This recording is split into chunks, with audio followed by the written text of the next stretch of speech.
keutamaan bulan Dzulhijjah ini didasari hadis dari Abdullah bin Abbas radhiyallahu taala anhuma. Dari riwayat Imam Al-Bukhari, Rasul mengatakan, "Ma min ayyamin al-amalu salihu fiha ahabbu ilallah min hadhil ayyam," yakni ayyam al-ashr. Bahwasanya tidak ada hari di mana melakukan amal saleh lebih Allah cintai ya di hari-hari ini, yaitu 10 pertama bulan Dzulhijjah. Qalu ya Rasulullah walal jihadu fi sabilillah. Apakah itu mengalahkan keutamaannya dengan keutamaan jihad fisabilillah? Maka Rasul mengatakan, walal jihadu fi sabilillah illa rajulun kharaja bi nafsihi wa malihi falam yarji min dzalika bi syai'in. Keutamaan 10 bulan Dzulhijjah ini mengalahkan ya jihad fisabilillah, kecuali orang yang berangkat dengan jiwa raganya, dengan hartanya, dan dia tidak kembali lagi, menunjukkan bahwasanya ia dalam kondisi syahid. Al-Imam Ibnu Hajar Al-Asqalani rahimahullah ta'ala mengatakan bahwasanya keutamaan ini tidaklah ada kecuali karena terkumpulnya amalan-amalan ibadah yang sangat istimewa. Ya, amalan-amalan ibadah yang sangat agung ini terkumpul di bulan ini.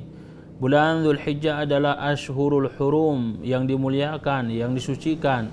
Ya, berinfak, bersedekah, berpuasa, sholat, ibadah haji, ini akan dilipat gandakan oleh Allah tabaraka wa ta'ala. Amalan yang pertama yang bisa kita lakukan adalah, dan kita berharap kepada Allah agar dimudahkan, yaitu melaksanakan ibadah haji dan umrah. Melaksanakan ibadah haji dan umrah. Jemaah yang dirahmati Allah tabaraka wa ta'ala, kalau kita melihat dan mendengar bagaimana situasi antrian, apalagi pandemi 2 tahun ini akan menambah antrian ya, di Cianjur sendiri 13 sampai 15 tahun antriannya. Apalagi melihat usia yang sudah tidak lagi muda. Di Jakarta lebih dari 30 tahun, dan di luar Jawa ada yang 40 tahun antriannya. Itu tidak mengurangi kita untuk memiliki azam dan niat melaksanakan ibadah haji. Saya ingin cerita bagaimana di tahun 2016 ya. Di tahun 2016 saya mendapatkan secara langsung bagaimana cerita-cerita orang yang menunaikan haji tanpa antrian. Ya. Saya mendapati ada tukang pijit ya, yang sudah hilang harapan, melihat usianya tidak lagi muda, tapi Allah panggil dengan cara yang lain. Kemudian juga ada pembantu, ada dai, ada ustadz, dan lain sebagainya. Itu semakin meyakinkan kepada kita bahwa harapan itu harus ada, niat itu harus ada. Kita ingin melaksanakan ibadah haji dan umroh, sekalipun itu jauh dari kenyataan, tapi tidak ada yang mustahil bagi Allah tabaraka wa ta'ala. Jadi amalan yang pertama yang bisa kita lakukan jamaah di bulan yang mulia ini adalah ibadah haji dan umroh. Rasulullah SAW mengatakan dalam hadis riwayat Bukhari dan Muslim, al-umratu ilal umrati mukaffiratun bainahuma. Sesungguhnya umrah satu kepada umrah lainnya akan menggugurkan dosa-dosa.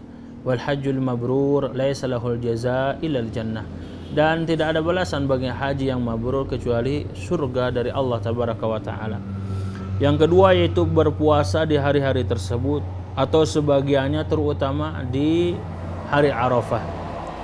Jemaah yang rahmati Allah tabaraka wa taala, dalam riwayat Imam Muslim dari sahabat Abu Qatadah, Rasulullah bersabda, "Siyamu yaumi Arafah ahtasibu 'ala Allah an yukaffira sanata allati qablahu was sanata allati ba'dah."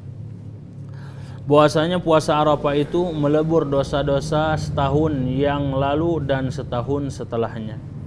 Karena itu jemaah yang rahmati Allah tabaraka wa taala, pada pertanggal hari ini kita sudah memasuki tanggal 1 Dzulhijjah. Karena itu kita bisa meniatkan ibadah-ibadah puasa nanti di esok hari, di hari Senin atau di hari Kamis dan di hari Arafah ya, terutama di hari Arafah. Yang berikutnya itu takbir dan zikir di hari tersebut. wa yadhkuru smallahi fi ayyamin ma'lumat. Allah mengatakan dalam firman-Nya dalam surat Al-Hajj 28, dan agar mereka menyebut nama Allah pada hari-hari yang telah ditentukan. Fa'aktsiru fihinna min tahlil wa takbir wa tahmid. Maka perbanyaklah tahlil, takbir, tahmid pada hari-hari tersebut. Jamaah yang rahmati Allah tabaraka wa taala, bahwa takbir ini ada dua macam. Yang pertama yaitu takbir mutlak yang kita lakukan pada hari ini sampai tanggal 13. Kita lakukan di mana saja, kapan saja, dengan jumlah dan hitungan yang tidak ditentukan. Kita sambil berjalan, sambil berbaringan, ya, sambil duduk kita mengatakan Allahu Akbar, Allahu Akbar, Allahu Akbar, la ilaha illallah, wallahu akbar, Allahu Akbar walillahil hamd. Kita bisa lakukan di toko-toko, di pasar-pasar, di masjid dan lain sebagainya.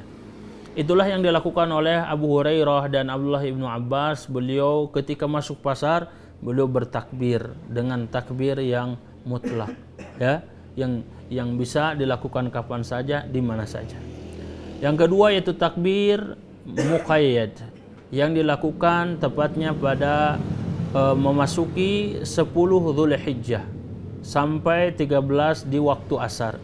Ya, dilakukan setelah ba'da shalah. Dilakukan setelah ba'da shalah dengan takbir yang sama. Nah, kedua-duanya bisa dilakukan jamaah rahmati Allah tabaraka wa taala, ya, sehingga semakin menambah pahala dan keagungan bulan ini. Berikutnya jamaah yang rahmati Allah tabaraka wa taala, bertaubat serta meninggalkan segala kemaksiatan, dosa, sehingga akan memperoleh ampunan dari Allah tabaraka wa taala. Apalagi di tengah pandemi seperti ini jamaah, ketika ikhtiar dan usaha sudah kita maksimalkan, namun pandemi belum juga berakhir, maka tentunya kita senantiasa memohon, menjerit kepada Allah tabaraka wa taala agar wabah ini diangkat, wabah ini dicabut dari muka bumi. Jamaah yang rahmati Allah tabaraka wa taala, tidak ada masuknya bulan suci atau amalan-amalan ibadah yang sangat agung kecuali didasari dengan hati yang bersih dari noda-noda kesyirikan, kebidahan dan noda maksiat. Tentunya sebagaimana disebutkan tadi, ketika amalan ibadah itu akan dilipat gandakan di bulan-bulan suci, di bulan-bulan yang diberkahi, demikian juga maksiat. Ya, demikian juga maksiat. Fala tadlimu fihinna anfusahum, kata Allah tabaraka wa taala, maka janganlah kalian melakukan kezaliman terhadap diri-diri kalian. Yang berikutnya, yang kelima yang bisa kita lakukan yaitu beramal soleh. Amal soleh ini banyak sekali. Kita membaca Al-Quran, bersedekah, infak, zakat, ya, dan amal ma'ruf nahi mungkar, berbakti kepada kedua orang tua, dan lain. Banyak sekali amalan-amalan kebaikan yang bisa kita lakukan. Yang keenam, itu disyariatkan pada hari-hari itu, ya, untuk takbir.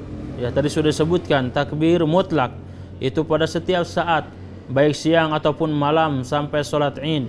Dan syaratkan pula takbir muqayyad, yaitu yang dilakukan setiap selesai sholat fardu, ya, yang dilaksanakan dengan berjamaah. Bagi selain jamaah haji dimulai dari sejak